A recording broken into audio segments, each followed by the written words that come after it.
साहेबांची आमची मोकळी द्या ती आमच्या आता मोकळी जागा नसेल तुमच्याकडे तर बिल्डिंग द्या ज्यानं जे असं उपलब्ध शक्य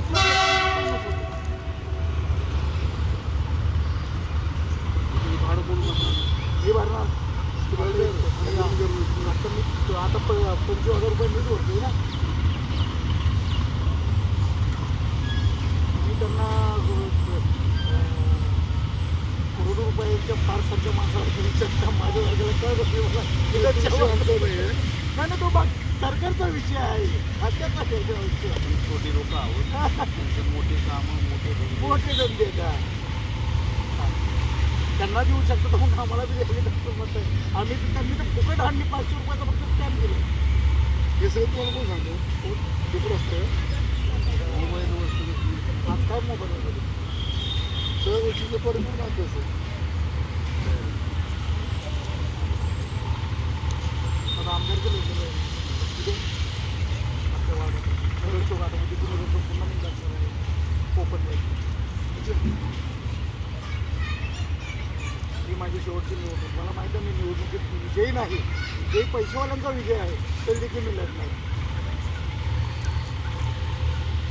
माझ्या घरामध्ये राजकीय कोणी माझे वडील बिगारी काम करत मजदुरी काम करत काही रुपयाला चांगली समस्या चांगली करतो तुम्ही बघू सर आपण याच्यामध्ये ॲक्टिव्हिटी मी तुम्हाला आज मी निघालो होतो आता जेवलो मी ते पत्रच काढायला होतं तुम्ही जे दिलेलं होतं पत्र मला ते प्रस्ताव सादर करा ते पत्र वाचून दावा क्रमांक तुम्ही टाकून मी आता निघालो महानगरपालिकेत निघालो होतो की बाबा तुम्ही मला 3 महिन्यामध्ये आजपासून 3 महिन्यामध्ये मला तुम्ही जागा द्यावी असं करून मी लातूरला यायला पाहिजे लातूरला काय राहायला मी स्थायिक मी अच्छा अच्छा लातूर गाव आहे तुमचं मी लातूर गाव आहे काय किती काही भीमनगर तिथं कोण कोण भीमनगरमध्ये भीमनगरमध्ये माझा मुलगा आहे माझा मुलगा वकील आहे तर स्वतःचा बिझनेस आहे कपड्यांचा पैठणच्या ह्याच्यामध्ये महानगरपालिकेमध्ये नोकरी काम करतो ते पण त्यांचा माझ्या कार्यामध्ये कुठेही तुम्ही जे करता ते तुम्ही करा तुमची तुम्ही बोल चांगलं करावं आहे फक्त माझी तुम्हाला विनंती आहे की सहानुभूतीपूर्वक तुमचं खातं साठ हां कुणाल धुमाळ सर तुमचं अशोक जोग सर तुमचं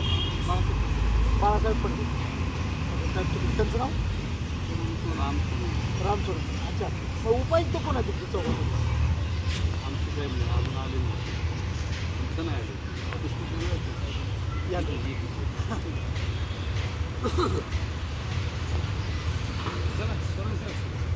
तर माझा निरोप साहेबांपर्यंत पाठवा मग मी पत्र देतोयच तसं हां थँक्यू सर नमस्कार